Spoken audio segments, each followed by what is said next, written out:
সন্তানদের ইচ্ছা পূরণ করতে বড় মাছ ফ্রাই হচ্ছে।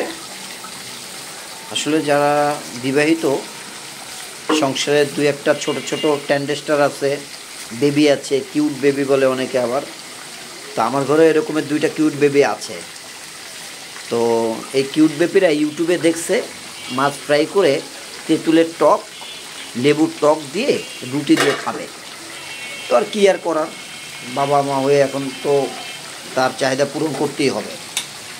এই জন্য বাধ্য হয়ে মাছ ফ্রাইয়ের প্রস্তুতি নিয়ে ফেলেছি।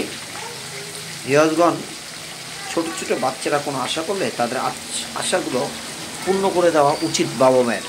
কারণ মেয়ে হলে তো কথাই নেই, বিবাহ দিয়ে দিলে শ্বশুরবাড়ি চলে যাবে, কোন ঘরে না কোন ঘরে পড়ে বলা তো যায় না। তা আমার কন্যা সন্তানের চাহিদা পূরণ করার জন্য এই ছোট একটা আয়োজন। ভালো থাকবেন সবাই, সুস্থ থাকবেন। আসসালামু আলাইকুম।